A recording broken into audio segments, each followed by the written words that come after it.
Buongiorno e benvenuti a Migrazioni, numeri, storie e prospettive post-pandemia, un focus che le fasce, pordenonesi nel mondo, ha voluto per analizzare i trend del fenomeno migratorio del Friuli Venezia Giulia verso l'estero. Siamo alle prese con la ripartenza dopo l'emergenza sanitaria e vogliamo anche interrogarci sulle possibilità di rientro in regione di queste persone che partono. L'evento ha il sostegno della Regione Autonoma Friuli Venezia Giulia, della Fondazione Friuli e del Comune di Pordenone. Prima di partire vi do proprio 3 dati molto semplici per inquadrare quello di cui andremo a parlare a breve. Secondo i dati della Fondazione Migrantes, nel 2019, quindi l'ultimo anno prima della pandemia, partivano 4.067 persone all'anno dal Friuli Venezia Giulia. 2020 siamo già calati a 2.673, 2021 2.744 e per il 2022 2.139. Se dobbiamo analizzare quanti partono in generale dalla provincia di Pordenone e basta, possiamo dire un quarto di questi numeri l'anno. E quindi da questi numeri partiremo nella nostra riflessione. Ringraziamo chi è qui con noi oggi e anche chi ci sta seguendo in streaming. Vi presento i relatori che saranno qui con noi oggi. Massimo Deliva, qua alla mia destra, è originario di Udine, è un manager nel settore delle risorse umane ed è autore del volume Friuli Out di cui ci parlerà.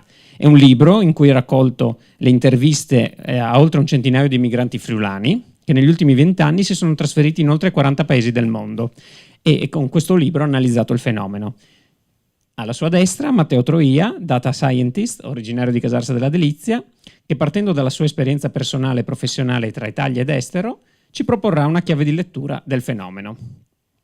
E infine avremo in collegamento da Londra Francesca Cantarutti, una Business Development Manager originaria di Spilimbergo, che in collegamento appunto con noi racconterà aspetti professionali e personali della sua vita nella capitale britannica. Ma prima di partire chiamo il presidente delle fasce Ente Friulano Assistenza Sociale, Culturale e Migranti, Gino Gregoris, per il suo saluto. Grazie. Buongiorno a tutti e saluto anche coloro che nei prossimi giorni o in diretta si collegheranno al nostro sito per seguire questo convegno. Un convegno che abbiamo voluto, come si diceva nella presentazione, per esaminare un fenomeno. Le fasce pordenonesi nel mondo, assieme alle altre associazioni che si occupano di corregionali della nostra regione, ha sempre avuto un occhio di riguardo nei confronti della cosiddetta immigrazione storica, cioè quei flussi migratori che sono partiti subito dopo l'unità d'Italia e che hanno per certi aspetti spopolato anche i nostri paesi e le nostre comunità e sono proseguiti fino al termine degli anni 50, cioè del 1950. Da qualche tempo la nostra attenzione si è posata però su questo nuovo fenomeno migratorio, cioè quello che chiamiamo la nuova immigrazione e che è rappresentata in gran parte da giovani che vanno all'estero per una serie di motivi che magari poi esamineremo nell'intervento dei relatori di quest'oggi. Però è un fenomeno particolarmente, direi, grave, nel senso di preoccupante. Preoccupante perché sono giovani in gran parte laureati, in buona parte diciamo laureati, sono giovani che hanno spesso una marcia in più e che all'estero occupano posizioni di prim'ordine all'interno di società anche multinazionali, di società più importanti del nostro pianeta.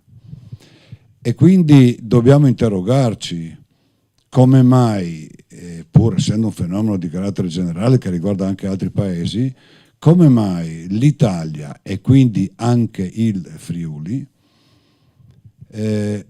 perdono quelli che venivano chiamati la fuga dei cervelli, no? Che era un po' un titolo così sensazionale, ma che poi non scavava a fondo della problematica. Era un titolo che i giornali soprattutto davano per fare titolo, ma senza esaminare in profondità questo fenomeno. Bene, noi vogliamo dare il nostro contributo rispetto a questa problematica e cercare di capire per poi affrontare, ovviamente assieme alle altre associazioni anche, e vedo qui il rappresentante di Ente Friuli del Mondo Luigi Papais, al quale do il benvenuto, assieme al...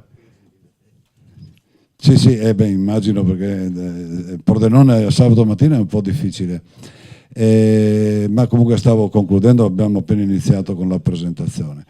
E quindi Fasce, assieme, dicevo, alle altre associazioni, stanno sempre di più occupandosi di questo fenomeno, che, ripeto, per noi è un problema che non è solamente da monitorare, ma è da comprendere, da capire, e credo che faremo la nostra parte relativamente all'indicazione di quali potrebbero essere le soluzioni, che più tardi magari sentiremo. Saluto anche il rappresentante del comune di Pordenone, l'assessore De Bortoli, che con la sua presenza sancisce anche un'unità di intenti con l'amministrazione comunale di Pordenone e le fasce. Ricordo che il comune di Pordenone è presente in qualità e ha preso il posto della provincia, in quanto a suo tempo la provincia era uno degli enti che erano rappresentati all'interno del nostro consiglio di amministrazione. Quindi lo ringrazio per la sua presenza e io adesso cederei la parola al nostro conduttore e chiamiamo l'assessore per un saluto, così come lui si alza. Io mi siedo nella sua sedia perché sappiamo che ha anche un impegno legato alla sua attività appunto di rappresentante del comune di Pordenone. Prego. Grazie Presidente, buongiorno a tutti. Sì, l'impegno che diceva, e questa mattina mi sono alzato un po' l'alba di solito di sabato, perché abbiamo proprio a Pordenone una selezione di scacchi di tutte le università e delle scuole del Friuli Venezia Giulia, che si fanno una selezione per andare a Montesilvano per i campionati italiani. E dunque sono là che mi aspettano, perché sono molti ragazzi arrivati a Pordenone che stanno facendo il loro corso di attività scacchistica, che poi devo premiare. Dentro lui 11, mi raccomando, non è tardare, che poi c'è il pullman che li porta in Friuli, in tutte le parti del Friuli. Dunque questa è la mia giustificazione, ma devo dire che sono molto contento di essere qua, perché io sono figlio di immigrati, un'immigrazione particolare del 1938, quando andammo a lavorare in Libia, i miei nonni, e dunque io sono nato là, sono venuto via negli ultimi nel 70, sono arrivato in Italia e siamo venuti a Pordenone, dove siamo venuti con una scolarità di base, perché all'estero la scolarità naturalmente è un po' così posticcia in pratica, no? Dunque si arrivava fino alle medie superiori e poi si fermava, perché solo doveva venire in Italia ed erano tempi un po' abbastanza particolari. E dunque faccio parte proprio di quella parte che è rientrata proprio in Italia, ma gli obiettivi che amo anche io, ero giovane, avevo 20 anni, e dunque riesco a intitolare ed essere vicino alle fasce. Ringrazio il sindaco Alessandro Ciriani che mi ha dato questo incarico, e poi alle fasce che mi ha accettato e che collaboriamo molto bene, perché da quella immigrazione di una volta, che era di malevolanza, dunque il Belgio, tutte le cose, lo sappiamo, le case di Borgo Vidone sono fatte con l'immigrazione, con i cotonifici della nostra città in pratica. Adesso siamo passati invece all'immigrazione culturale, cioè quella che più serve in questo momento a un paese, dove le migliori persone che si laureano magari nelle nostre buone università poi vanno a operare all'estero. E grazie a Dio abbiamo anche questa nuova tecnologia che viene avanti, dove ci si può lavorare anche a distanza, che l'altro giorno ho sposato una persona che lavorava in Turchia e che ha sposato un'altra che lavorava in Afghanistan. Dunque diciamo che girano il mondo e portano praticamente una grande know-how tecnica anche fatta da noi, però vanno al mondo. E mi collego col Presidente che diceva andare all'estero da parte della nostra miglior gioventù, acculturata, istruita, eccetera. Diciamo che oggi lo sappiamo un po' di più perché c'è questa tecnologia avanzata, ma se non ci fosse questa perderemo veramente grandi chance, grande particolarità. Anche se c'è qualcuno che dice c'è 100.000 ragazzi che vanno all'estero, ne arrivano 130 da qualche altra parte. Io non penso che sia un'equazione molto favorevole su questo discorso qua, perché quelli che arrivano da altre parti arrivano qua come manovalanze, come eravamo noi negli anni passati quando eravamo all'estero. E dunque l'opera delle fasce, di coinvolgere tutti i nostri connazionali che sono all'estero e che lavorano, e che l'Italia è amata nel mondo anche per quelli che ci rappresentano, questo è evidente, no? Perché siamo veramente in tutte le parti del mondo, penso che ci sia un italiano che ci possa rappresentare, e guardate caso che quando sono all'estero ci rappresentano meglio di come rappresentiamo noi il paese nel nostro interno, questo ve lo assicuro, perché sono orgogliosi di ancora a rappresentare il nostro paese in tutte le sue sfaccettature positive ma anche in qualche parte negativa, e loro sono probabilmente la parte migliore che potrebbe aiutarci a limare e a appianare questa differenza.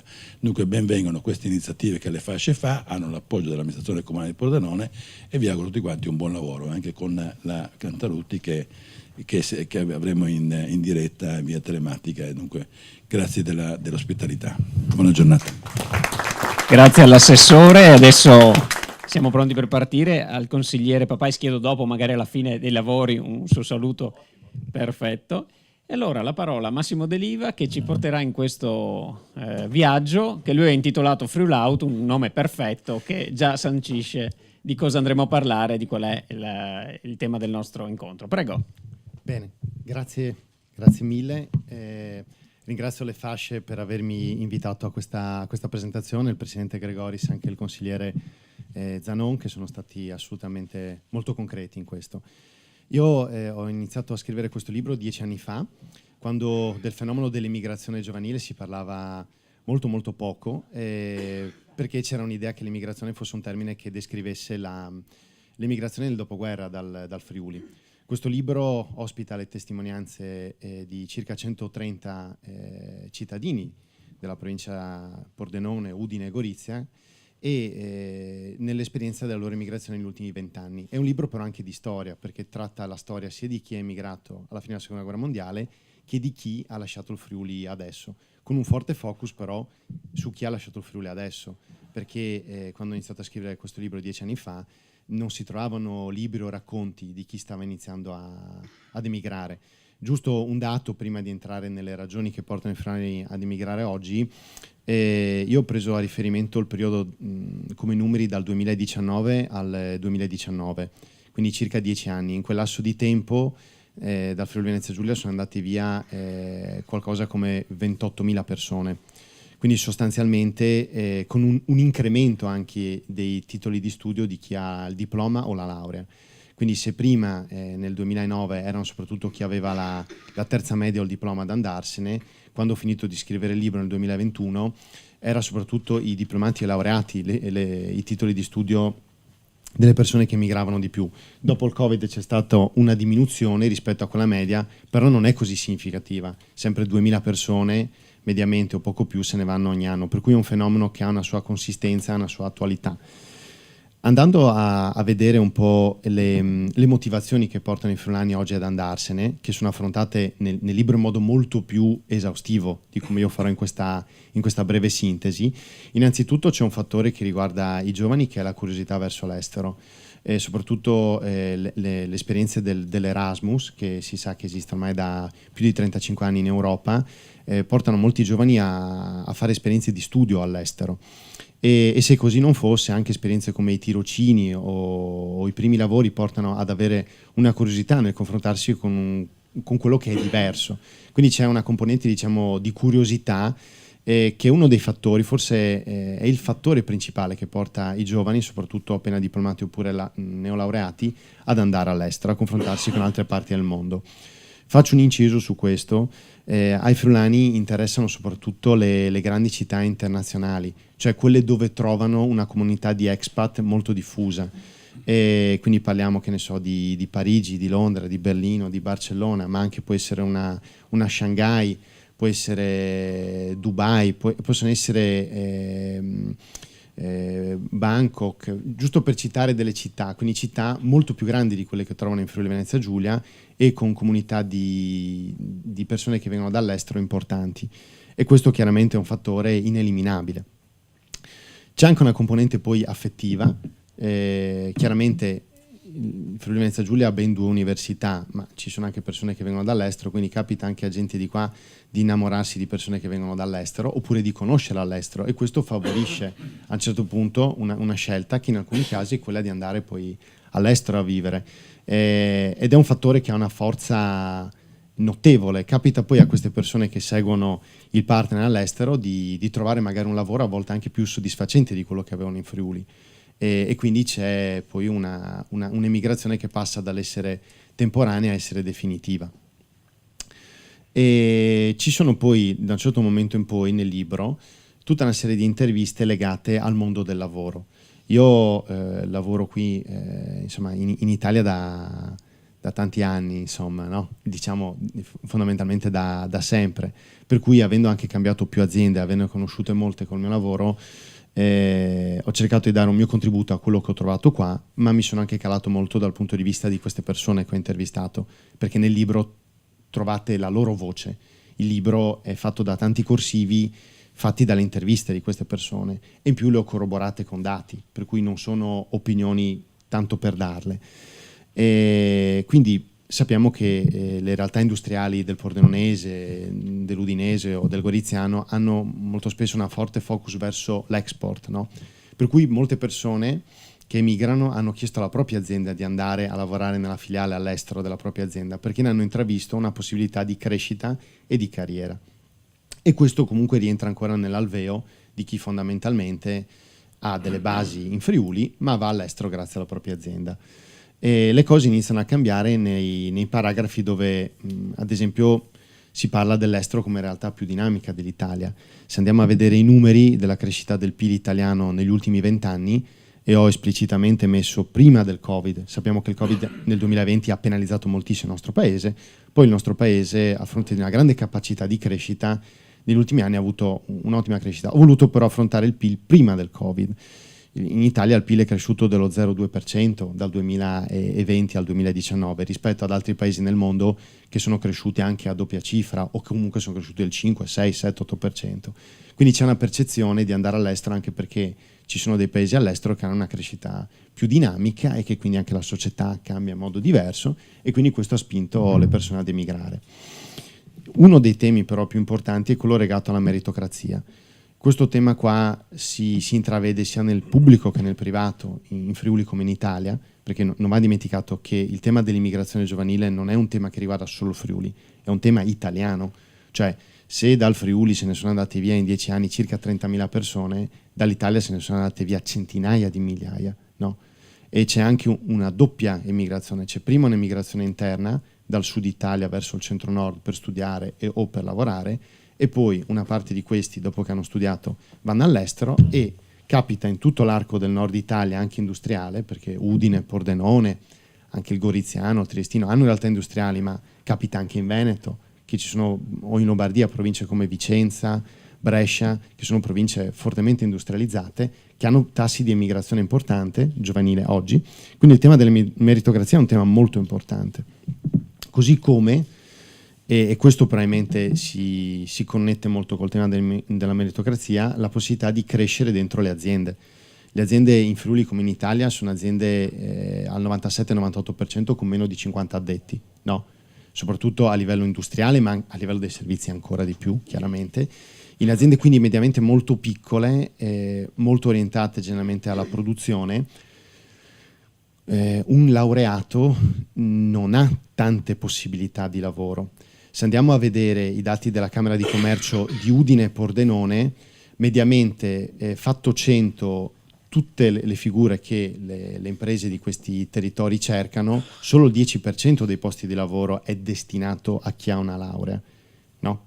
E quindi è coerente col fatto che poi in imprese mediamente molto piccole e familiarizzate i posti, diciamo così, di responsabilità o manageriali siano generalmente o spesso affidati a persone della famiglia proprietaria. Quindi anche questo tema è un tema che alla fine per un friulano che vuole fare carriera in un'azienda si vede un po' chiuso, no? Se già l'azienda è piccola e ha questo tetto è complesso, no? E quindi sicuramente per le imprese friulane lavorare su questo tema della crescita professionale per i giovani sarebbe fondamentale. Si badi, non è un tema solo di stipendi, che è uno dei fattori che porta i friulani a emigrare, ma anche un tema proprio di ruoli, no? Se fai sempre l'addetto e non hai la possibilità di diventare coordinatore, un giorno manager, e hai un'ambizione ma hai anche un talento, è chiaro che magari a un certo punto emigri. Io non ho intervistato solo friulani che sono emigrati a 20 anni o a 25, ho migrato friulani che sono emigrati anche a 35, a 40, a 45 anni, a friulani che addirittura hanno aperto un'azienda in Sudafrica a 55 anni, oppure nel Centro America, quindi a persone che hanno conosciuto il Friuli. Va anche detto che alcuni di questi friulani che emigrano sono persone che vanno in un paese, poi vanno in un altro, tornano in Italia, poi ripartono, quindi sono persone che hanno una forte familiarità con l'estero o col valutare un'opportunità da tutti i punti di vista, in Italia e non solo. Quindi c'è un dinamismo importante da questo punto di vista ed è importante, come ha detto prima il Presidente Gregoris, che questo fenomeno vada affrontato, dibattuto e aggiungo anche non solo per chi emigra, ma anche per tutti noi che rimaniamo in questo paese qua.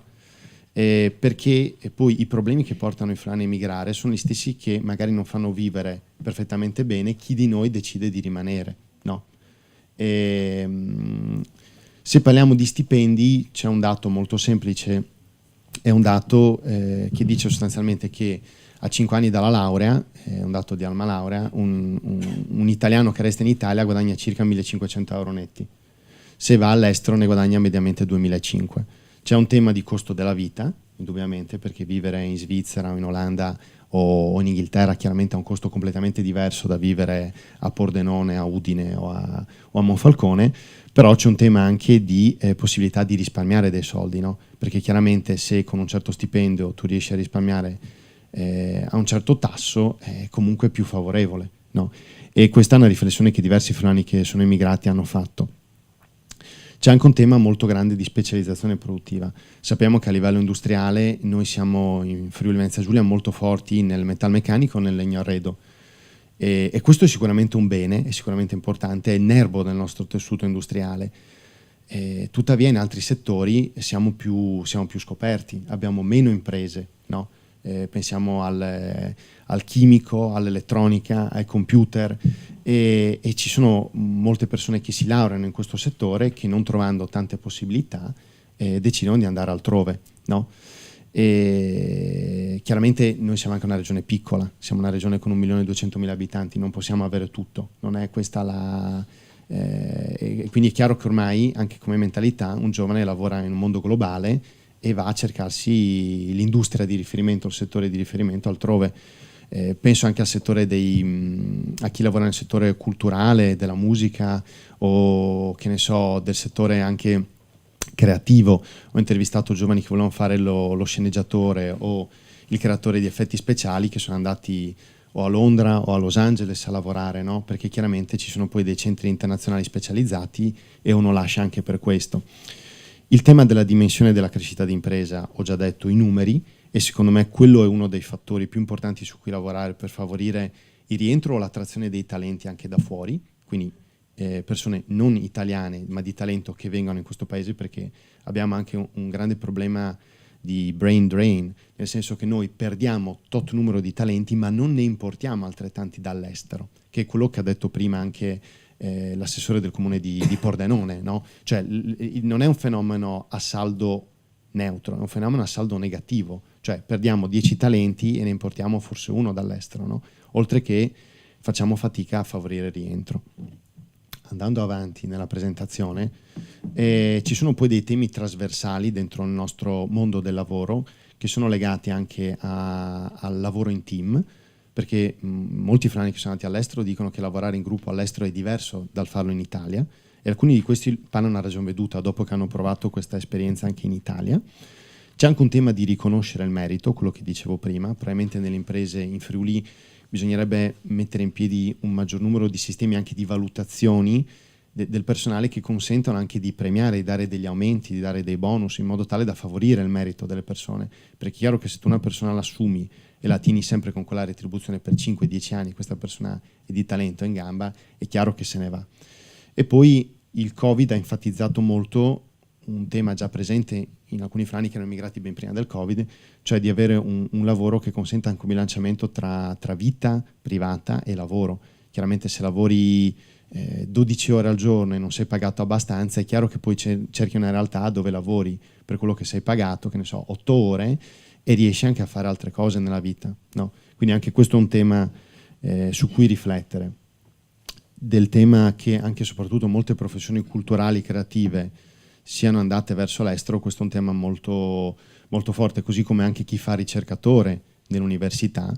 Ci sono tanti friulani che fanno ricercatori in università straniere, perché lì i contratti sono molto più a lungo termine, non sono assegni di ricerca rinnovati di anno in anno con stipendi di base, ma offrono possibilità di carriera a più lungo termine e anche con stipendi migliori.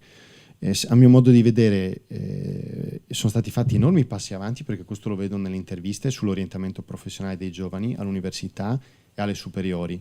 Però ancora qualcosa può essere fatto, perché alcuni dei friulani che ho intervistato in alcuni casi sono emigrati scoprendo solo dopo che c'erano delle possibilità di lavoro anche in Friuli nel loro settore. C'è un esempio di un friulano che ho intervistato nella biotecnologia, un altro nella, diciamo così, nella brevettazione, no? Dove comunque delle aziende c'erano in Friuli, non tante come magari all'estero, però delle possibilità c'erano. Per cui è importante anche questo ruolo della scuola e dell'università nel far fare tirocini, nel mettere a contatto il mondo del lavoro col mondo dello studio, per far conoscere ai giovani che cosa c'è anche nel loro territorio. Il tema della burocrazia è, assieme a quello della meritocrazia, uno dei due fattori, secondo me, che più di tutti, se ci si lavorasse di più, favorirebbe non solo il benessere di chi vive qua, ma anche il rientro, l'attrazione dei talenti dall'estero, perché sì, non è che vedo dirlo io, tasse, burocrazia e lungaggine resta un tema molto italiano, su cui molto si potrebbe fare e su cui poco si è fatto ancora in modo significativo. Ecco.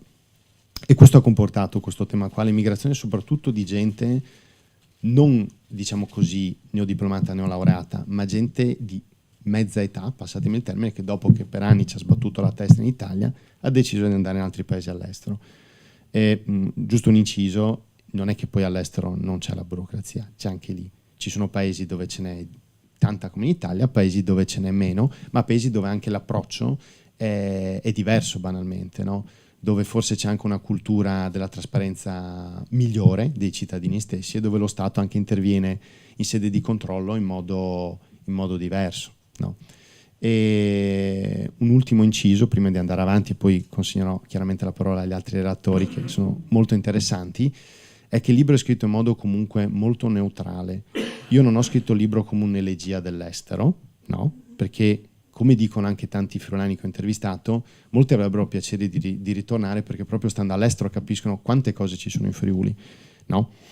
E il libro è scritto in modo molto equilibrato, ci sono tanti punti di forza dell'Italia e del Friuli, ci sono delle cose in cui si potrebbe migliorare, tutto qua. E c'è un'analisi molto peculiare fatta dal sottoscritto sull'Università di Udine e di Trieste, tutti i corsi di laurea e la percentuale di emigrati per ciascun corso di laurea.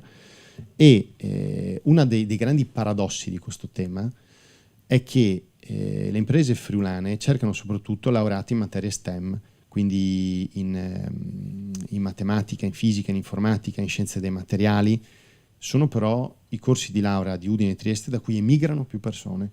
Quindi tutto quello che ho detto prima capite che ha una sua concretezza, perché è paradossale che le imprese cerchino soprattutto questi laureati, e questi laureati sono quelli che emigrano di più.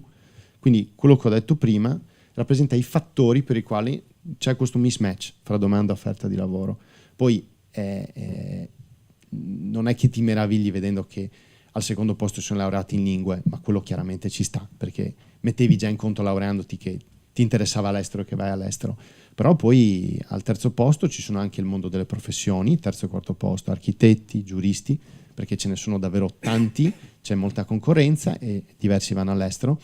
Ho sempre pensato a un pordenonese che è stato un antesignano di questo, si chiama Umberto e lavora in un'azienda americana. Lui si è laureato in giurisprudenza 15 anni fa ed è emigrato ancora 15 anni fa e ha fatto carriera poi negli Stati Uniti come giurista d'impresa. Anche architetti, tanti che vanno, anche biotecnologi, però anche ingegneri laureati in economia emigrano. Quindi sono sicuramente richiesti, ma vanno all'estero. Vado verso la fine, anzi sono verso la fine. E come detto, l'estero non è il paradiso, ci sono anche aspetti che non vanno bene. C'è stato un impatto del Covid, l'abbiamo sentito nei numeri che sono stati riportati prima, però non è stato così forte. Un fattore di rientro che dopo citerò è sicuramente quello dello smart working, ma dopo lo declino meglio. E mi fermo qua, dopo parleremo di altro legato al libro. Intanto grazie a tutti voi per l'attenzione. Grazie ad Eliva, infatti sì, poi avremo un secondo giro e magari ragioneremo anche le opzioni di rientro. Matteo Troia, iniziamo un po' a raccontare anche delle case history, no? Di chi magari è partito, ma forse non si parte più come una volta, e questo appunto è il caso che ci racconterai, il tuo caso personale, in cui magari si parte pur rimanendo qua. Originario di Casarsa, adesso vive a Bologna, ma Bologna è solo una sede, come ci racconterai. Prego.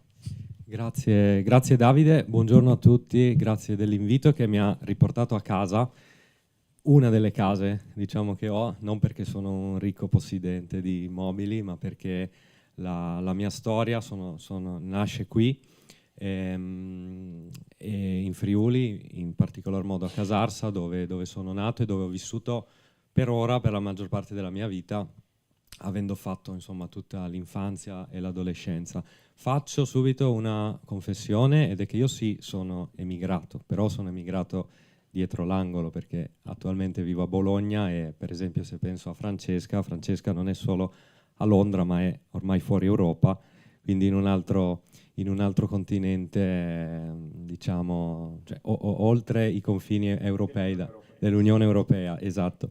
E quindi la mia storia sì è di un ragazzo che è partito, nel senso che non vive più qua, ma che diciamo forse posso portarvi una testimonianza di un partire e un tornare, o forse un restare sempre in maniera e forme diverse in questa regione, diverso da quello di chi invece negli ultimi anni ha deciso di partire e andare magari dall'altra parte del mondo e lì iniziare la propria carriera, la propria vita personale e professionale.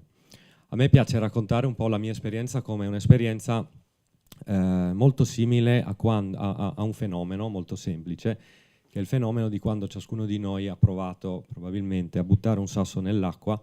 Questo sasso crea diciamo, dal punto di contatto con l'acqua, crea dei cerchi concentrici sempre più ampi, che si estendono sempre di più sulla superficie dell'acqua. Ecco, la mia esperienza è stata un po' questa negli ultimi 10-12 anni almeno.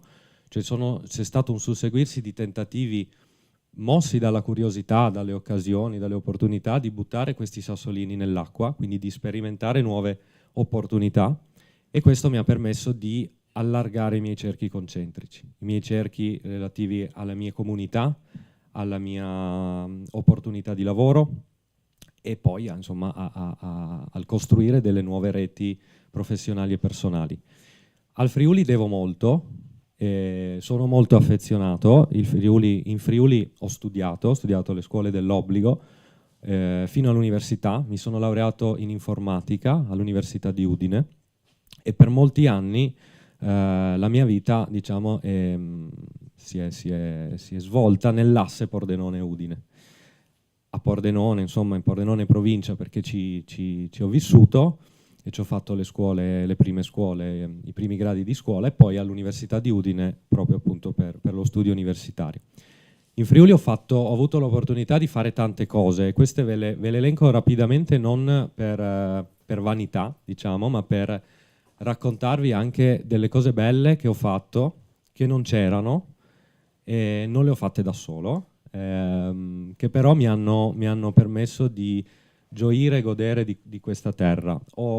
Io purtroppo, per chi non ama magari la tecnologia, io mi occupo di informatica, mi occupo di quella cosa che oggi parlano in molti, che è intelligenza artificiale, analisi dati, queste cose che sono un po' sulla bocca di tutti e di tanti insomma, telegiornali, soprattutto in queste settimane. E quindi la mia vita, un po' per deformazione professionale, un po' per passione, si è molto snodata e sviluppata attorno a attività e iniziative tecnologiche. Poi su questo tornerò fra un attimo.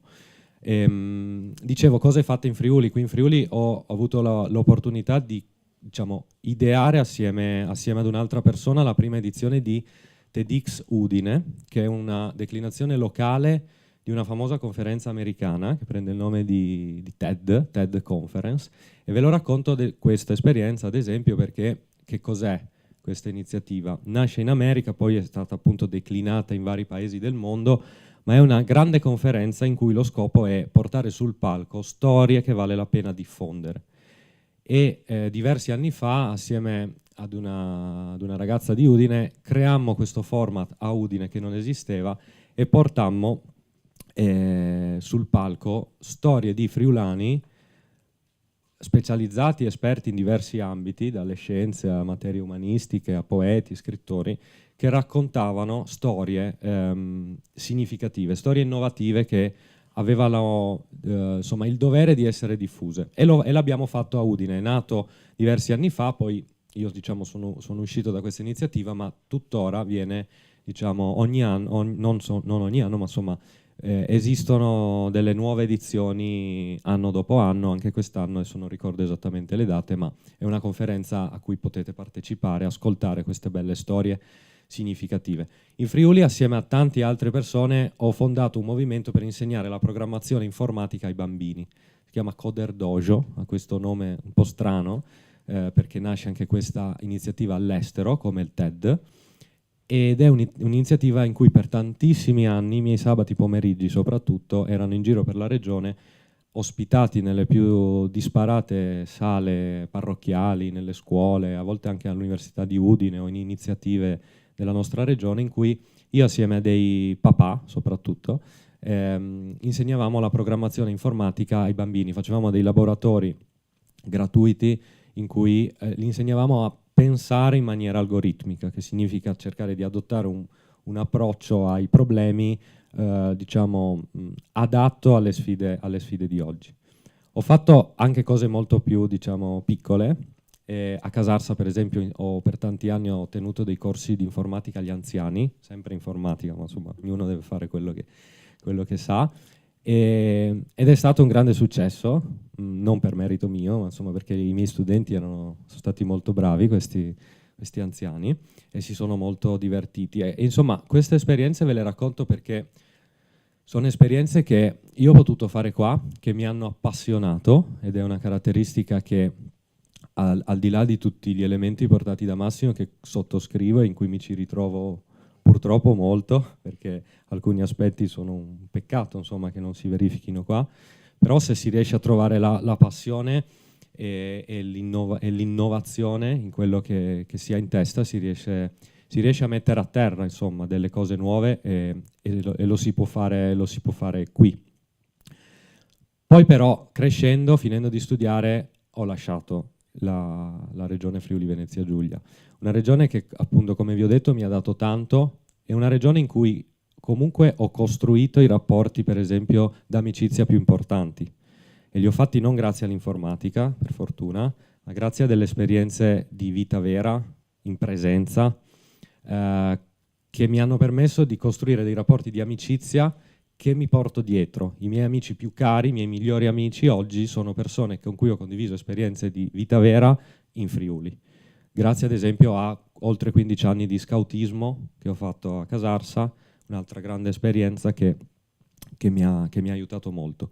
Vi ho fatto questa lunga diciamo, premessa, perdonatemi, per raccontarvi da dove sono partito e in qualche modo per arrivare a cosa faccio ora e cosa ho fatto dopo, che ha delle caratteristiche per certi versi molto differenti da questi miei primi 20-25 anni in Friuli, quindi molto meno locale, quello che ho fatto dopo, molto meno regionale, molto meno fisico, perché diciamo sul finire degli studi ho avuto l'opportunità di andare a lavorare a Roma, non sono andato molto lontano nella mia vita, nonostante viaggi molto, ma quello è per passione, non per necessità, e ho vissuto 3 anni a Roma, lavorando per la pubblica amministrazione centrale, facendo un'esperienza molto interessante, molto formativa, ma diciamo che non è l'oggetto diciamo, di questo dibattito di oggi, quanto le caratteristiche di quell'esperienza.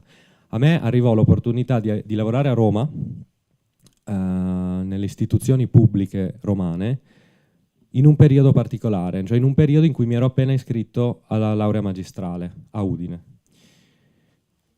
Quindi al di là dell'impegno accettai questa opportunità e la perseguì per 3 anni, anche oltre la mia laurea, e al di là dell'impegno insomma, di coniugare lo studio al lavoro, c'era un tema che riguardava il mio luogo di lavoro. Cioè io dissi alle persone che mi fecero questa proposta: è un'opportunità incredibile per l'età che avevo, per quello che mi chiamarono a fare. Non feci il politico, feci sempre il tecnico, l'analista dati. Però io mi ero appena iscritto all'università, alla magistrale, e la mia paura più grande era che se andavo a Roma, forse inebriato dalla carbonara romana, non sarei più tornato a studiare, non avrei più concluso gli studi a cui tenevo, perché facevano parte di un progetto di vita importante per me. Era il 2016, la risposta che mi fu data fu: non c'è problema da dove lavori. 2016, quindi ben prima del Covid, e lì fu la mia prima vera esperienza di lavoro fuori dal Friuli, in cui però mi venne proposto di lavorare in smart working. Quindi io in realtà a Roma andai molto, una volta al mese per una settimana. Ogni 3 settimane scendevo a Roma, avevo un ufficio, avevo un luogo fisico, ma riuscii a continuare a studiare e a lavorare pur restando in Friuli e in particolare da Udine. Quindi alternavo qualche ora studio, mi ricordo, all'Università di Udine, sfruttavo l'Università di Udine anche come ufficio, diciamo. Successivamente, dopo questi 3 anni romani, le cose sono evolute nella mia vita professionale, anche personale, e mi sono spostato a Bologna. Ho cambiato lavoro, non lavoro più nel settore pubblico, ma nel settore privato, e lavoro per una multinazionale francese che ha diverse sedi in Italia, tra cui a Bologna, dove io vivo. Questa multinazionale, ben prima del Covid, aveva un po' di smart working, dava l'opportunità di fare smart working. Con il Covid purtroppo si è trovata costretta, diciamo, a aumentare questo smart working per limitare, diciamo, i contagi, e attualmente io lavoro per una multinazionale che ha sede in Francia, che è presente in oltre 50 paesi del mondo, che è presente in Italia in oltre 12 sedi, tra cui Bologna, ma a Bologna io l'obbligo di andare in ufficio non ce l'ho mai. Che brutto, vero? Molte persone mi dicono mia nonna mi dice che vita triste, ha ragione un po', però dietro diciamo, alle ombre dello smart working, alle problematiche che io stesso vivo e verso cui io e i miei colleghi ci stiamo anche attrezzando, le ombre mi intendo ad esempio la difficoltà di relazione in presenza, che per quanto oggi la tecnologia si stia umanizzando non è ancora in grado, per fortuna, di sostituire, quindi ci stiamo organizzando per vederci. Io comunque 1 o 2 giorni a settimana, se mi va, cerco di andare, diciamo, in ufficio, quindi ci stiamo attrezzando per organizzare dei momenti in presenza, però il layer tecnologico, che è un po' l'esperienza che io posso portare a questo tavolo, è il layer diciamo, che permette oggi mi ha permesso di lavorare a Roma stando a Udine, stando in Friuli, che mi permette per esempio di tornare qui a Casarsa per Pasqua, che era solo il weekend scorso, sapere che oggi dovevo essere qui, e allora anziché fare su e giù tra Casarsa e Bologna per Pasqua e poi tornare qui oggi, mi permette di essere stato qui tutta la settimana lavorando vicino alla mia famiglia.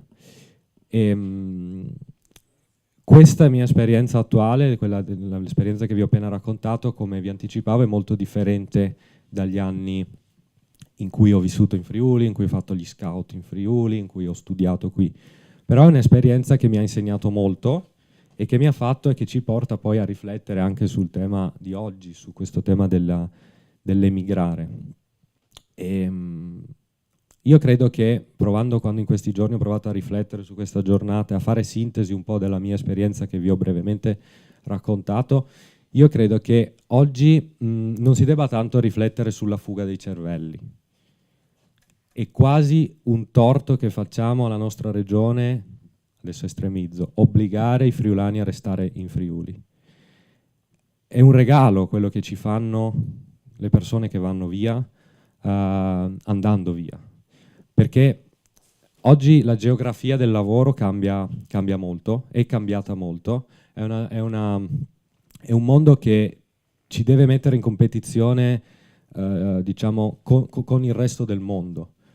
Io sono affezionato un po' a delle riflessioni che fece Marchionne in uno dei suoi discorsi, diciamo, manageriali, lui che di mondo un po' ne sapeva e diceva dobbiamo smettere, e l'ho sentito dire anche prima di me, di vergognarci di essere italiani e soprattutto dobbiamo abbandonare una sorta di provincialismo che caratterizza ciascuno di noi. L'idea di ritenerci noi qui dentro i più intelligenti della stanza non vale più niente, in un momento storico che ci mette costantemente in competizione con il resto del mondo. In un mondo molto più facile da girare, in un mondo in cui puoi essere fisicamente in Friuli e lavorare per un paese estero. Io lavoro in una multinazionale in cui spesso collaboro con i colleghi di altri paesi, lavoro spesso con dei team di ingegneri indiani, abbiamo moltissimi colleghi indiani con cui lavoriamo spesso durante il giorno. Il mio team di lavoro non è i miei colleghi più stretti, la mia squadra di lavoro non sono persone che vivono a Bologna. Vivono in Italia ma non a Bologna. Vivono sparsi tra Milano, Roma, Napoli, in giro per l'Italia. E quindi nella mia esperienza quello che posso portare è un po' che diciamo, quello che vedo è un cambiamento, come è stato detto prima, da un'economia del materiale a un'economia della conoscenza, da un'economia basata sulla produzione di prodotto a un'economia che valorizza e premia le idee, valorizza e premia la conoscenza.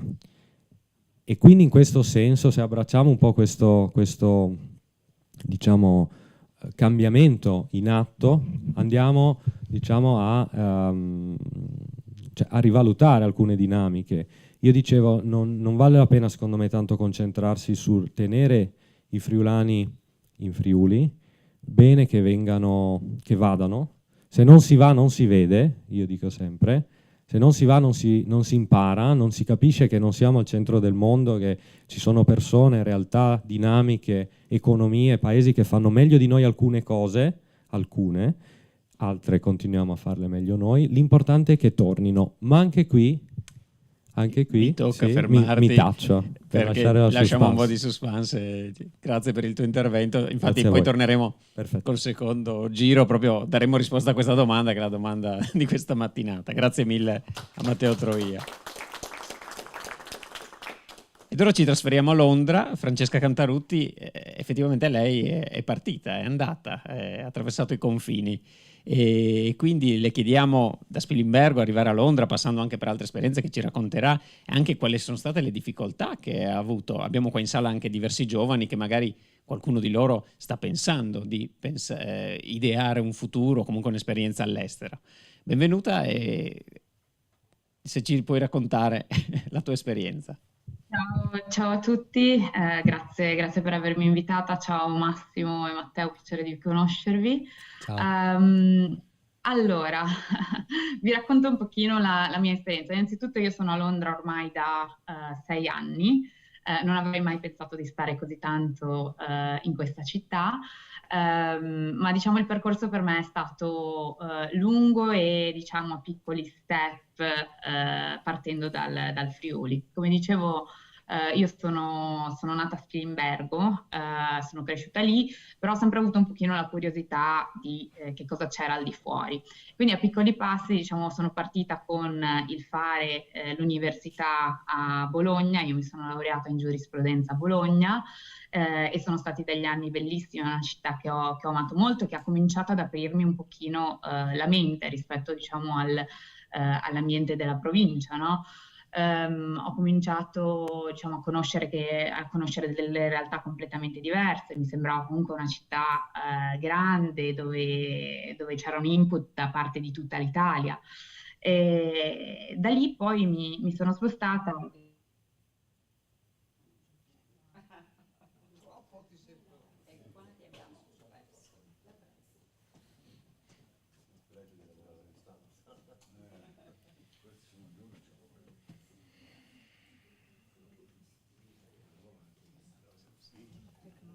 Adesso scrivo un messaggio a Londra per avvisare, ma al limite recuperiamo.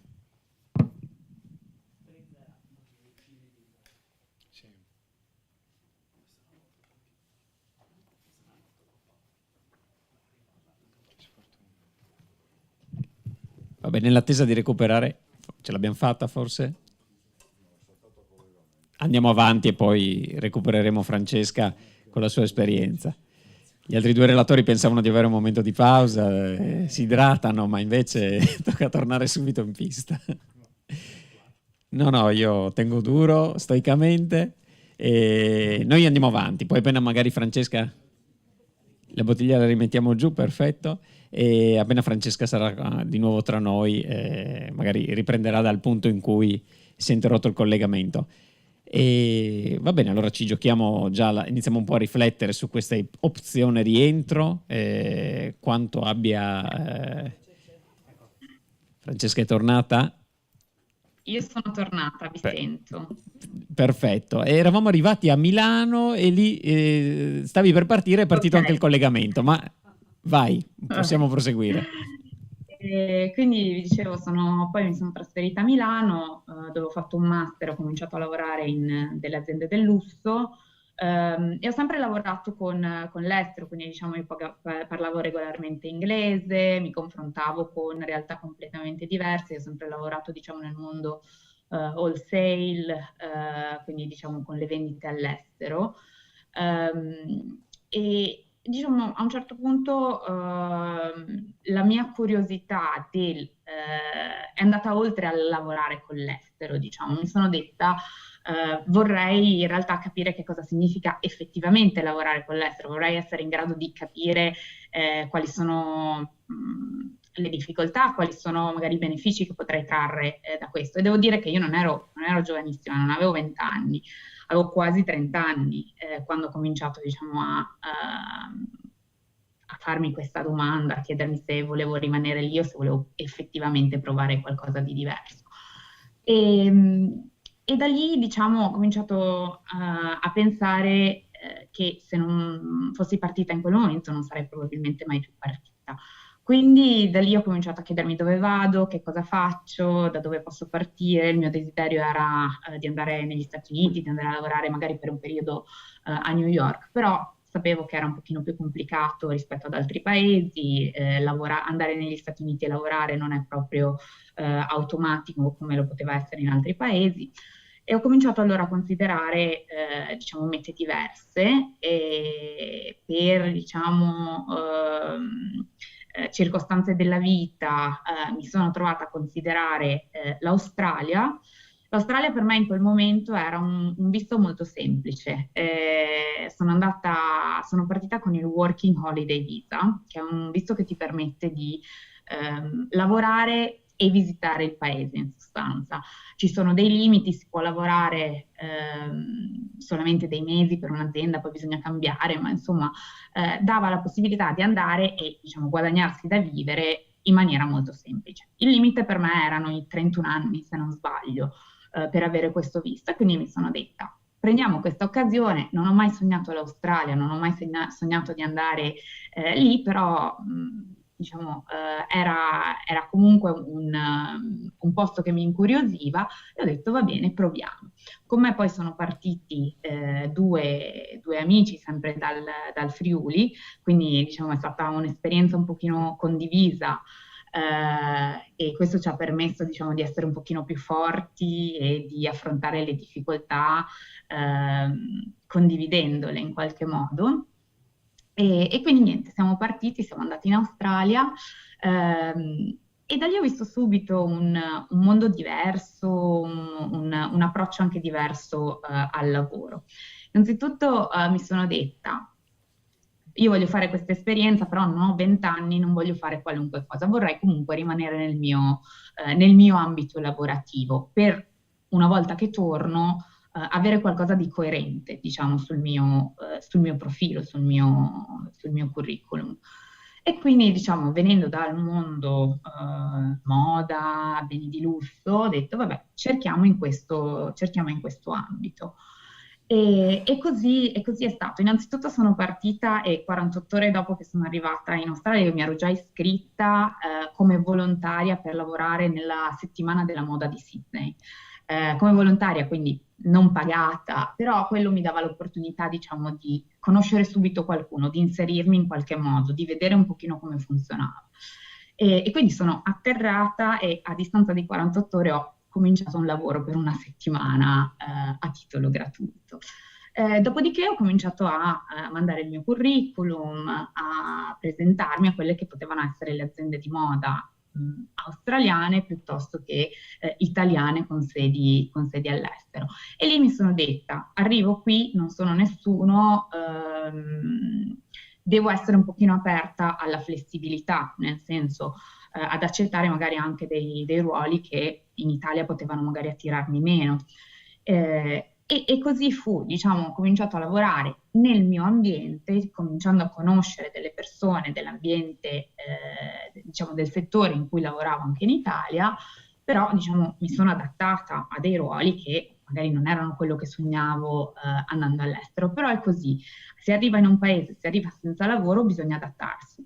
E lì ho cominciato, diciamo, a vedere, come vi dicevo, un approccio diverso.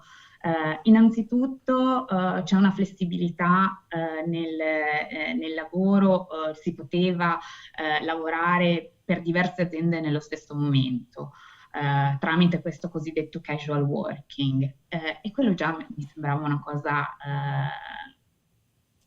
completamente diversa da quello a cui ero abituata.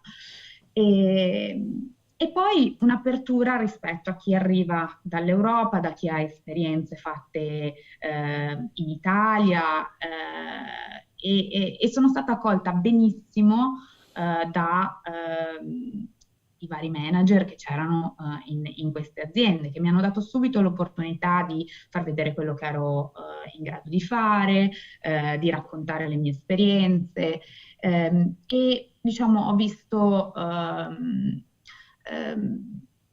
ho visto un'apertura, una grande apertura verso il diverso. Comunque a me che ero verso di me che ero appena arrivata, non conoscevo niente, non conoscevo nessuno, ero convinta di parlare benissimo inglese, sono arrivata lì e capivo la metà di quello che mi veniva detto perché è un accento abbastanza complicato.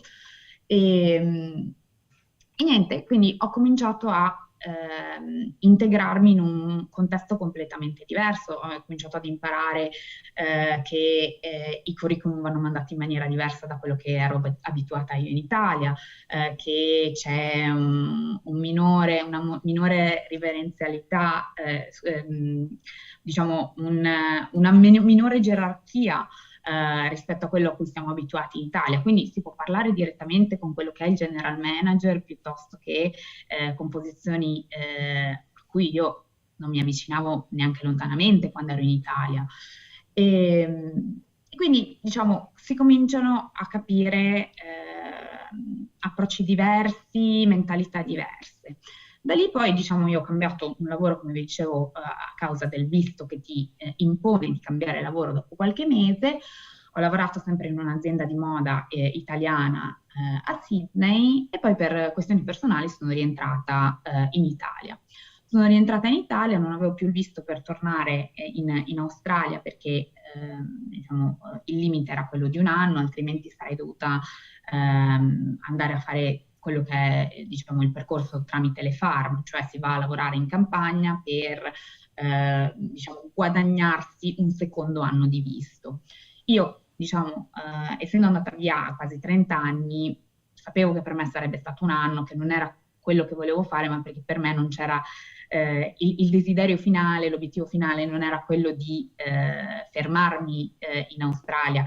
Conosco delle persone che hanno deciso di fare quel percorso e che l'hanno trovato incredibilmente appagante e un'esperienza bellissima, però non era il mio obiettivo.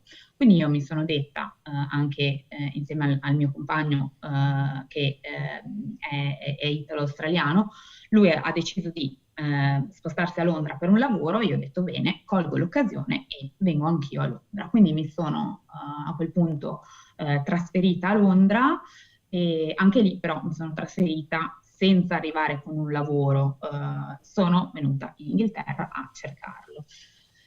E quindi, diciamo, ho applicato quella che è stata la mia esperienza in un altro paese anglosassone che è l'Australia, e ho cominciato a cercare lavoro in Inghilterra. C'è sempre una componente di adattabilità e flessibilità che bisogna avere, e ho cominciato e ho lavorato in diverse aziende qui a Londra. Ho sempre lavorato, diciamo, nel mondo moda, insomma, beni di lusso, come lo vogliamo chiamare, e quindi sono rimasta coerente in quello, però anche lì mi sono, diciamo, adattata a diversi contesti. E mi sono fermata 6 anni.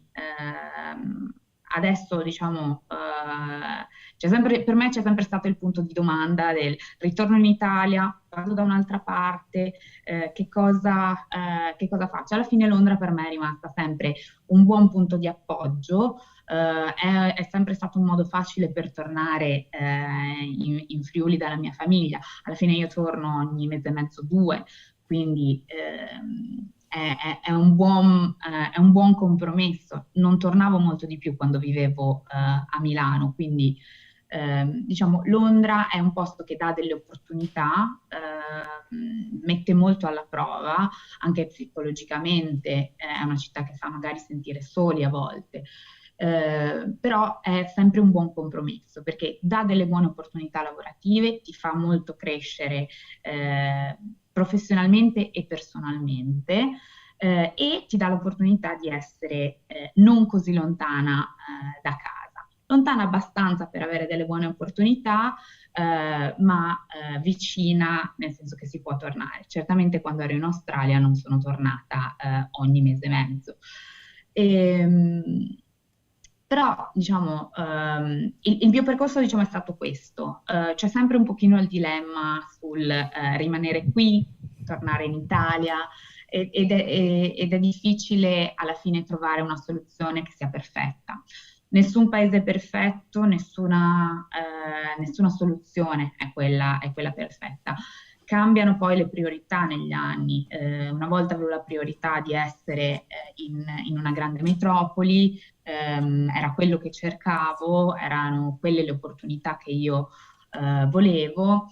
Adesso magari mi interessa meno, diciamo, le metropoli le ho vissute, mi interessa più che altro avere magari un determinato stile di vita.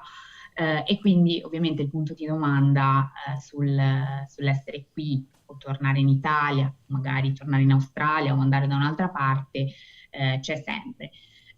Mi sono fermata qui perché, come dicevo, è un ottimo compromesso per quanto riguarda le opportunità lavorative e la vicinanza a casa.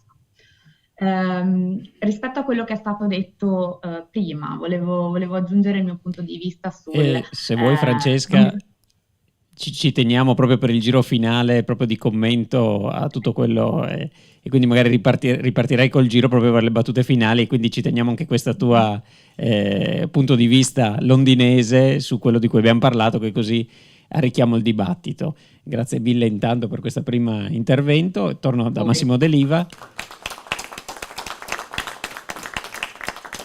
E allora è rimasto qua, ha alleggiato nella stanza questo grande tema. Matteo e Francesca già un po' si sono addentrati anche a dare una parziale risposta, ma rientrare, come rientrare, se rientrare e chi deve rientrare, perché magari non è detto che devono essere per forza delle persone legate al Friuli. Prego. Allora, innanzitutto io sono d'accordo con quello che ha detto prima Matteo, e non ho mai pensato di scrivere il libro perché bisogna fermare, bloccare chiaramente l'immigrazione, ci mancherebbe altro. Questo è un qualcosa che è stato fatto in altri momenti storici, in altri paesi, in altri regimi. Penso tipo durante l'Albania di Enver Hoxha era vietato uscire dall'Albania, scappare da lì perché c'era la divisione del mondo, no? In 2 blocchi e via discorrendo, quindi ci mancherebbe altro. Diciamo che chi deve rientrare è una domanda molto, molto forte. Bisognerebbe cercare di, in qualche modo, come detto prima, favorire le condizioni di chi vive e lavora qua, che sono alcune delle condizioni che, se venissero migliorate, favorirebbero anche il rientro di chi eventualmente è emigrato, se vuole tornare, piuttosto che attrarre i talenti di altri paesi. Un primo aspetto l'ho detto prima, secondo me bisognerebbe aiutare da un lato le imprese private a crescere, fare tutte quelle iniziative che consentono una loro maggiore strutturazione, per uscire mediamente da quella dimensione molto molto piccola, che secondo me è uno dei fattori più di tutti che favorisce l'immigrazione, diciamo così, dall'estero e non attira talenti dall'estero. Questo va di pari passo anche col migliorare la situazione di chi fa ricerca in Italia, di chi fa ricerca nelle università, penso, soprattutto perché avere questa enorme precarietà e contratti così bassi favorisce poi l'andare all'estero per fare carriera. E quindi anche nelle imprese favorire, in quelle private in Italia ma come anche in quelle pubbliche, il merito, no? Perché è fondamentale questo. Se un talento è incoraggiato come carriera e come riconoscimento economico, è più probabile che resti. Da un altro punto di vista, un tema molto importante che si lega allo smart working, alla pandemia, ma che è un tema che con le interviste ho visto prima del Covid, sarebbe favorire una maggiore rete digitale in Italia, nel senso che ancora oggi ci sono zone, anche del Friuli, e non remote, perché ci sono zone purtroppo che consideriamo remote, che fa anche ridere come tema, in una regione come questa, dove purtroppo il collegamento digitale è molto scarso, quindi anche semplicemente fare adesso questa intervista a Giulia sarebbe difficile se non impossibile. E poi ci sono anche zone vicine anche alle città, sempre in Friuli intendo, che fanno molta fatica a reggere la connessione, e in realtà una migliore connessione favorirebbe il rientro nel lavoro in smart working di chi lavora all'estero. C'è già stato in parte questo, però indubbiamente se fosse a livello, diciamo così, 100% in tutta la regione come connessione, consentirebbe anche questo aspetto qua. Poi sullo smart working, e non è questa la sede, ci si può discutere, sono d'accordo con te, secondo me smart working al 100% non è sostenibile per una persona, cioè alla lunga fa dei danni non indifferenti. Però indubbiamente questo, lo smart working è uno dei fattori che favorirebbe il rientro e anche quella socialità, perché mi ha molto colpito anche nella tua esperienza, Matteo, quanto tu eri legato al territorio, quanto sei stato impegnato, no? E secondo me anche avere un progetto che va al di là del lavoro, che quindi si integra nella società, è molto importante. Anche nel libro che ho scritto c'è una domanda di una persona che dice: rientrare perché? Perché devi avere un progetto che non è solo lavoro, è magari la famiglia, ma non solo, anche fare volontariato, far parte della società civile, no? Essere impegnato in tante cose, no? Può essere la politica e via discorrendo. Altri fattori secondo me sono anche una maggior connessione fra le imprese e il mondo della ricerca. Ad esempio adesso col PNRR ci saranno più dottorati di ricerca in ambito, diciamo così, tecnologico, e questo secondo me può favorire la crescita delle imprese, no? E la loro apertura verso la ricerca e lo sviluppo, e anche nuove professionalità che se no, visto che abbiamo imprese mediamente piccole, un giovane va a cercare all'estero in realtà imprenditoriali molto più grandi. Quindi io credo che anche questo collegamento, no? Non solo di orientamento professionale ma anche di ricerca fra imprese e università sarebbe molto importante. E di fattori poi ce ne sono diversi altri, sicuramente anche nel libro li tratto in modo molto più ampio. Ho voluto dare intanto questi spunti qua. Invito poi a leggere il libro per chi lo vuole, per avere una trattazione più esaustiva, per chi lo vuole in fondo qua alla sala. Lascerei la parola adesso agli altri relatori, poi vediamo se c'è la possibilità di parlare anche di altri temi assieme. Prego, Troia. Prima ci siamo interrotti, ma stavamo arrivando forse a queste conclusioni. È difficile aggiungere qualche spunto più originale dopo quello che ha detto Massimo, nel senso che anche in questo caso sottoscrivo e Massimo ha toccato i punti che sono assolutamente importanti. Aggiungerei alcuni piccoli spunti. Il primo è la componente diciamo tecnologica / innovativa, cioè l'innovazione oggi, da un po' di anni, nel mondo, in Italia e senza dubbio anche in Friuli, è sicuramente un driver importantissimo per migliorare, per raggiungere meglio, in maniera più efficace, quegli obiettivi di benessere a cui faceva riferimento Massimo. Obiettivi di benessere per chi già vive qui, obiettivi di benessere per chi vorrebbe tornare qui. E guardate, per innovazione non intendo solamente l'informatica, non ha un legame uno a uno. L'innovazione la intendo in senso ampio come capacità di innovare il proprio business, il proprio lavoro, qualunque esso sia. Perché sull'innovazione farei forza, diciamo? Perché intanto è uno dei settori, una delle componenti che diciamo, più assicura l'aumento di produttività da parte delle imprese.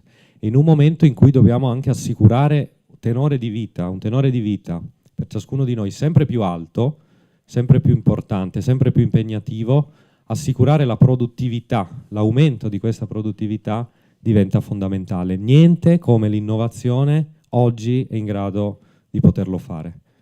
Lo è stata la manifattura, il settore manifatturiero, molti anni fa, non lo è più, lo è l'innovazione.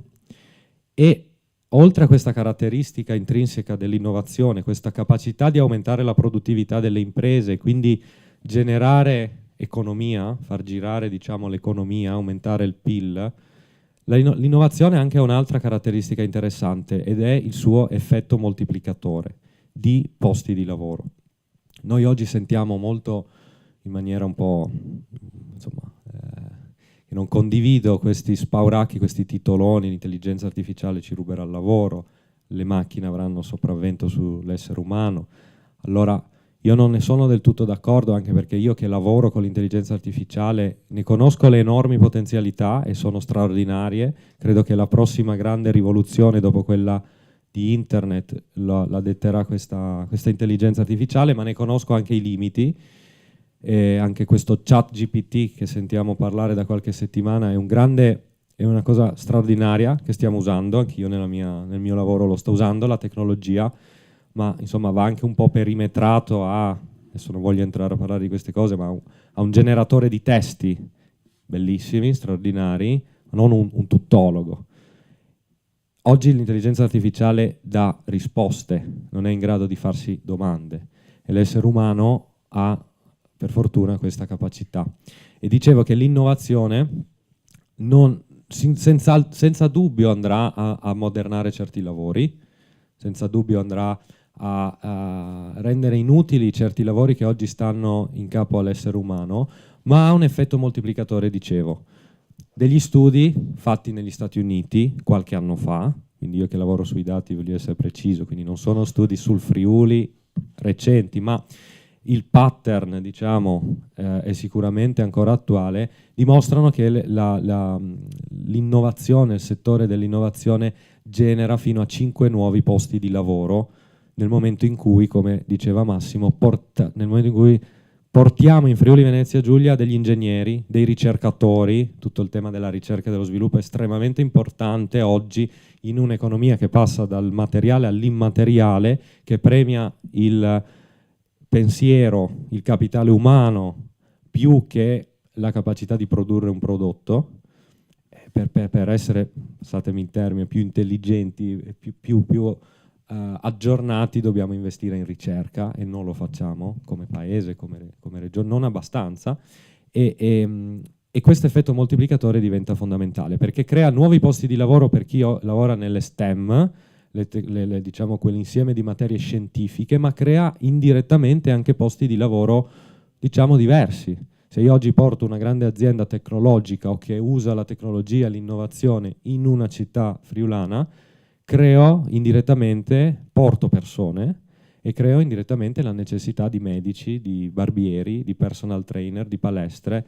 Il Covid ha fatto chiudere, per esempio, un esempio che ho concreto a Bologna, l'unico bar che c'era fuori dalla mia azienda che campava di fatto perché dava dai panini a tutti i dipendenti che in pausa pranzo andavano lì. Il Covid è stato un po' un evento particolare, ma ci insegna qualcosa. Ma per chiudere vi porto un esempio, un numero, anche questo non aggiornatissimo, ma è sempre un po' per portarvi il principio. Io in mano tengo un telefono che si chiama iPhone e che è un telefono che ha avuto un grande successo e che penso ciascuno di voi conosca e ha rivoluzionato a suo modo il mondo della telefonia. Leggevo dei numeri un po' datati ma significativi. L'iPhone viene venduto oggi a più di 1.000 euro. La Apple che è l'azienda che produce, virgolette, questo telefono, sapete quanto ci guadagna? Fatto 100 il totale? 65%. Il 65% di questo telefono è guadagno puro guadagno da parte della Apple, che è tanto. Quindi tutto il resto, quello che resta, sono costi di produzione. L'iPhone, non l'ultimo, insomma, qualche anno fa, contava 624 componenti differenti. Quindi viene venduto a più di 1.000 euro. La Apple ci guadagna il 65%. È fatto da 625 componenti. Quanti componenti produce la Apple? 0. Ora non più perché fa i processori suoi, però qualche anno fa, di 625 componenti che fanno il suo telefono, la Apple in California, negli Stati Uniti, non ne produce manco uno. Disloca dove costa meno sia la componentistica sia la produzione. E allora la domanda è, al di là di riflessioni imprenditoriali, industriali, politiche, perché ci può guadagnare il 65%? Perché se lo fa non è perché si sveglia la mattina e impone questo, ma perché lo può fare, perché l'economia gli permette di fare questo. E la risposta è perché ci guadagna grazie all'originalità del telefono. Ci guadagna grazie alla progettazione, l'incredibile progettazione ingegneristica che ha fatto. Ci guadagna perché ha saputo costruirci una storia dietro questo telefono, perché fa del marketing pazzesco. Ci guadagna quindi, in sintesi, sulla parte legata al capitale umano, alla creatività, non alla economia, alla componente materiale in senso solido e fisico del termine. Quindi se c'è uno spunto che io porto al tavolo è un po' provare a portare in questa regione un nuovo cambio di mentalità. Un cambio di mentalità che, come ho detto prima, di mettermi in muto, riporta le idee più che le persone, che sono importanti. Ci sono delle cose che si possono fare in Friuli e nel mondo ancora oggi, per fortuna solo in presenza. Anche adesso non voglio aprire troppi discorsi, ma anche il senso di recuperare il senso di un impegno fisico nel proprio territorio, un qualcosa che ti lega oltre al lavoro, un senso di comunità, il partecipare ad un'associazione di cui il nostro territorio è pieno, quella stessa associazione che per me è stata lo scautismo e oggi ringrazio, e che so che è sempre in affanno per la mancanza di forze nuove. Come tutte le associazioni ci sarebbe bisogno di un rinforzo, e mi piacerebbe che la regione quindi creasse queste condizioni culturali nuove, fondate più sulla conoscenza che sulla produttività, fondate sull'innovazione. Penso all'agricoltura, che è un settore predominante in questa regione, che ha enormi possibilità di essere innovato. Dall'altro lato, per chi è fuori, mi piace suggerire un motto rubato dall'estero, perché le cose belle e buone vanno rubate, è legittimo. Un motto americano che è un motto molto semplice, c'è la cultura del give back. Io quando ho lavorato a Roma ero alle dipendenze di un manager che fu chiamato dall'allora governo Renzi a fare il commissario straordinario per l'innovazione digitale in Italia. Questo manager, si chiama Piacentini, era il senior vice president di Amazon a Seattle. Era il numero 2 di Amazon, dipendeva direttamente da Jeff Bezos. Non se la passava male, non lavorava poco, ma non se la passava male, soprattutto rispetto alla scelta che fece, cioè quella di lasciare all'inizio un'aspettativa, poi lasciò definitivamente Amazon e il suo ruolo apicale in questa grande azienda per venire a occuparsi di digitalizzare la pubblica amministrazione italiana. Non so se si fosse assunto qualche sostanza, ma io vi assicuro, dato che ci ho lavorato in quell'ambito, che digitalizzare la pubblica amministrazione italiana è una bella sfida, meno avvincente di lavorare ad Amazon, e quasi entra il tema della burocrazia, eccetera. Una sfida impossibile che lui però accettò, e qui chiudo, pro bono. Ora lasciamo perdere, nel senso, non aveva bisogno di soldi una persona del genere, si è potuta permettere un incarico di 2 anni pro bono, ma lui lo fece spiegandolo semplicemente dicendo questo: io in America, dove vivo, dove ho vissuto e dove è tornato a vivere, ho imparato la filosofia del give back, restituire al mio paese quello che il mio paese mi ha dato e mi ha permesso di fare nella vita fuori anche dall'Italia o dal Friuli, perché lui dice sempre se io ho potuto arrivare dove sono arrivato, lui ha lavorato 15 anni in Apple e altrettanti in Amazon ai massimi vertici, però ha detto accetto questo incarico per il mio paese.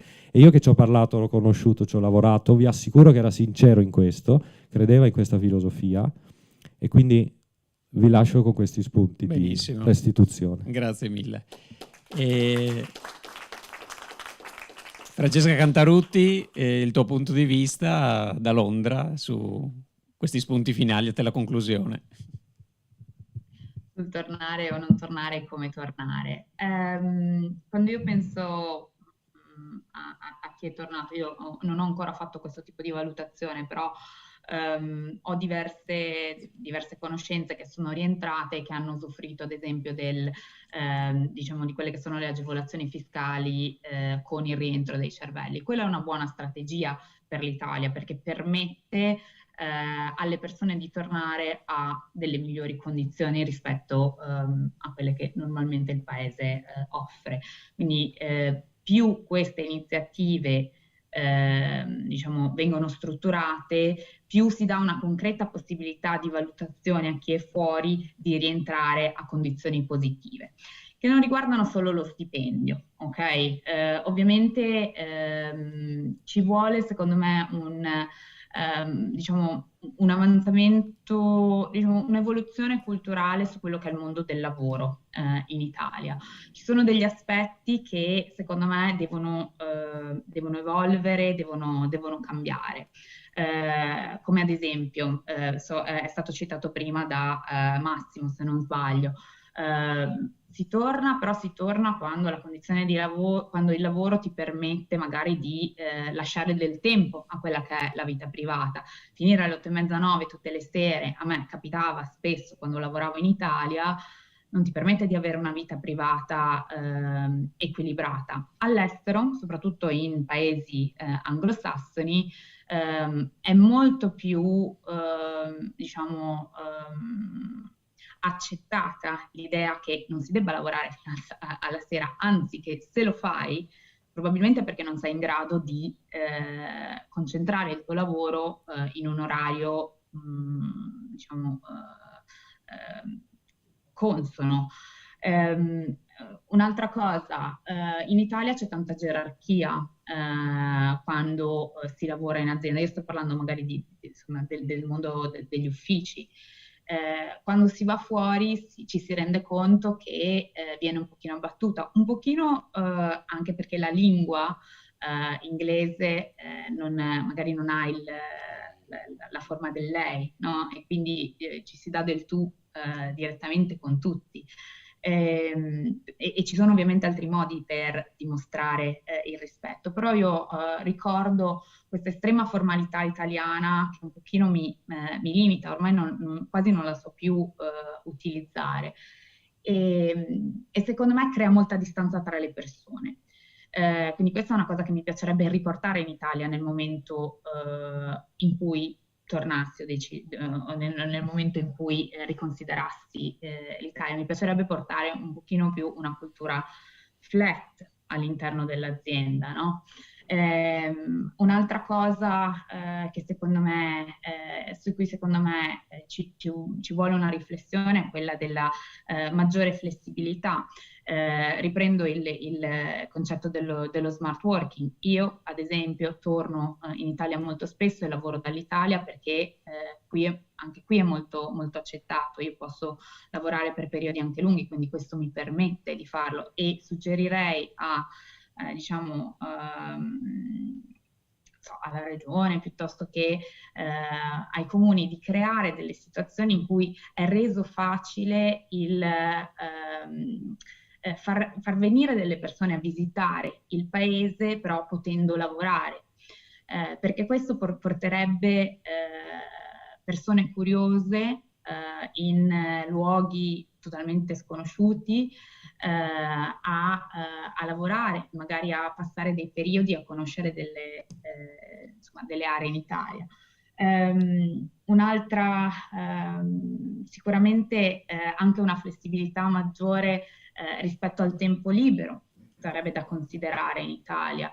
Mi chiedo ancora come sia possibile che in Italia non si lavori ad agosto e che tutte le relazioni commerciali siano bloccate con l'Italia. Ci si aspetta che non si lavorerà con l'Italia ad agosto perché è tutto chiuso.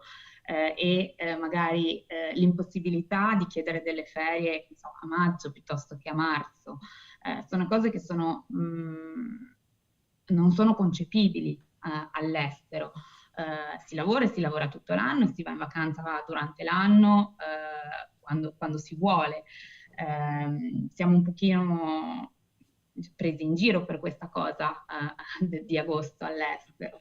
Quindi secondo me ci sono delle piccole cose su cui culturalmente bisogna avere un approccio magari diverso, un pochino più aperto. Però penso che tante persone all'estero, nel momento in cui ci fossero delle condizioni diverse lavorative nel paese di origine, rivaluterebbero il tornare in Italia. E per me è lo stesso. Ecco. Un'ultima cosa volevo dire rispetto a una cosa che ha detto Massimo all'inizio, che ha conosciuto tanta gente che non sono andata via 20 anni, 25, ed è vero, io ad esempio sono andata via 30 anni, ma conosco un sacco di persone che se ne sono andate e hanno provato un'esperienza a 35, 36 anni. E io consiglio a tutti di farlo perché andare fuori fa vedere il diverso. E quando si torna con un bagaglio di esperienza che è incredibile, che ti permette di essere in relazione con chiunque perché conosci che cosa succede all'estero, conosci quali sono le possibilità, conosci le differenze e comporta una grande adattabilità. Quindi io consiglio di andare via anche se si è magari, come diceva Massimo, di mezza età, perché è comunque un'esperienza che dà moltissimo. Grazie mille. Un applauso a tutti i nostri 3 relatori che ci hanno veramente fornito degli spunti molto interessanti. E chiedo quindi al consigliere Luigi Papais dell'Ente Friuli del Mondo il saluto finale, poi ringrazio tutti per la presenza e al prossimo appuntamento con le fasce. Grazie, porto il saluto dell'Ente Friuli del Mondo, del suo presidente Loris Basso, che oggi è impedito, anzi da un po' di giorni è impedito perché ha fatto un piccolo intervento ospedaliero e quindi è un po' a riposo e sarebbe venuto volentieri qui. Il motivo per cui sono venuto volentieri io è perché da un po' di tempo collaboriamo almeno su un progetto che è quello della emigrazione giovanile in Europa, dando per scontato che in America Latina le cose vanno diversamente, l'associazionismo regge ancora. In Europa l'Ente Friuli del Mondo aveva una cinquantina di circoli, si è ridotta con 5-6 circoli. Se prendiamo per buono il dato di Massimo D'Eliva, che saluto e che abbiamo già avuto modo di collaborare con Friuli del Mondo, di presentare il suo libro in più di un'occasione, e se sono andati via 30.000 giovani in emigrazione, di questi sicuramente tranne l'America e l'Australia 2/3 sono andati in Europa sicuramente, perché non vanno in America Latina, andrà uno che ha le caratteristiche per fare il primario ospedaliero, no? Ecco, per avere uno stipendio congruo, diversamente uno va per cercare di migliorare la vita. E i pakistani vengono qui perché prendono 50 euro al mese di stipendio in Pakistan, prendendone 1.000 da noi a lavorare nell'altezza urbana. Per loro è un salto di qualità non indifferente. Approfitto per dire che oltre al discorso dei laureati, che è stato, diciamo così, predominante in questo incontro, c'è anche il problema della necessità acclarata. Insomma, le aziende del Friuli Venezia Giulia dicono che mancano tecnici. Io incidentalmente, ma con un impegno non indifferente, mi occupo anche di un centro di formazione professionale Noi l'anno scorso abbiamo avuto 200 iscritti in meno e abbiamo poi capito che si sono iscritti ai licei, classico, scientifico. Naturalmente costoro hanno intenzione di iscriversi all'università per fare altri percorsi rispetto ai tecnici che il vostro corregionale, insomma, pordenonese o casalsese, Agrusti, presidente di Confindustria dell'Alto Adriatico, sostiene che mancano 10.000 tecnici. 10.000 tecnici. Ora, quando noi il reparto elettricisti stiamo per chiuderlo perché non abbiamo più iscritti, è chiaro che gli elettricisti nelle aziende occorrono, idem vale per il discorso informatico. Ho letto nel tema di oggi e migrazione, perché probabilmente gli organizzatori sottointendevano un po' anche di raccordarlo col mondo diciamo così dell'immigrazione che diciamo così impatta notevolmente nei fenomeni sociali dell'Italia e della nostra regione.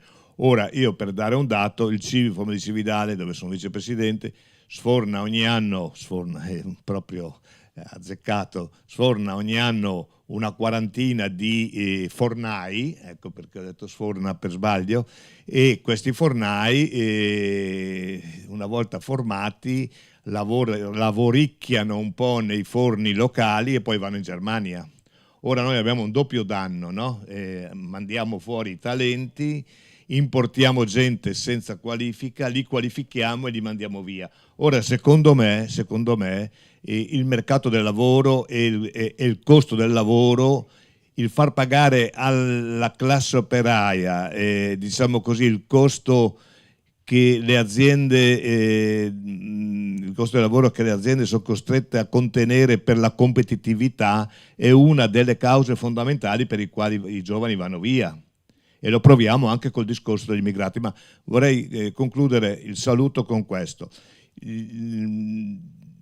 È stato preso in esame il fenomeno dell'immigrazione degli ultimi, convenzionalmente quando si fa un ragionamento sull'immigrazione, come è cambiata, e si prende in considerazione il periodo che va dal 2009 al 2019, poi c'è stato il Covid e adesso stiamo cercando di raccapezzarci alla meglio. Io mi occupo di associazionismo, non mi occupo, diciamo così, delle altre dinamiche che sono state qui ben rappresentate. Ora l'associazionismo con il Covid, almeno per quanto riguarda il Friuli del Mondo, noi abbiamo avuto 6 presidenti che sono morti col Covid in America Latina, 6 presidenti che avevano 80 anni, 75, 80, 75, quasi ci arrivo anch'io, quindi ultra ottantenne, usiamo questo termine, insomma, spostiamo sempre l'asticella più in alto. E diciamo che se la nostra rappresentanza all'estero è fatta di persone anziane, ecco, il nostro problema è quello di tener vicino i giovani. Anche in America Latina. Ieri leggevo su un'agenzia stampa che al consolato di Rosario hanno schierato la Guardia Nazionale, non so come si chiama, la polizia argentina, per impedire l'assalto al consolato da parte dei italo-discendenti che vogliono il passaporto o la cittadinanza italiana. Naturalmente, quando noi diciamo che sono aumentati gli italiani nel mondo, dobbiamo tenere presente che aumentano sia per l'immigrazione sia per la riacquisizione della cittadinanza. Ecco. E questo, lo dice la Farnesina, è giusto fino a un certo punto, perché fino alla terza generazione riescono a capire un motivo di un legame. Quando andiamo alla 7ª generazione in America Latina vuol dire che c'è una forma di immigrazione impropria. Prendono il passaporto, vanno direttamente in Spagna e dalla Spagna vanno in America e dell'Italia non gli interessa granché, quindi sono delle cose che vanno anche riviste. Ma ringrazio le fasce con la quale collaboriamo come associazioni, ne abbiamo 7 in Friuli Venezia Giulia, forse un po' troppe, e lavoriamo per quanto riguarda l'Europa. Cercando di rintracciare il maggior numero possibile di giovani per metterli in rete, perché per metterli in rete, vivere in rete è diverso dal vivere da vivere singolarmente. L'ha detto prima anche l'intervenuto, che non ricordo il cognome, comunque. Ecco, vivere insieme è più facile farsi assimilare dai contesti dove si vive singolarmente che non in associazione. Però dobbiamo anche metterci in testa che siamo una piccola regione e che non possiamo immaginare di contare nel mondo se andiamo singolarmente. Quindi la rete che le associazioni devono avere tra di esse per poter incidere, almeno dire che sono presenti, ecco, andare a Londra a presentare un film su Pasolini e coinvolgere 100 persone è un successo, però la città rimane indifferente al fatto che 100 friulani si siano riuniti a Roma. Ora, per fare massa critica bisogna lavorare in rete, e della rete che faticosamente cerchiamo di implementare in Europa, ecco, questo è diciamo così, un impegno che ci vede tutte le associazioni assieme. Ringrazio le fasce per il contributo che, o EFAS,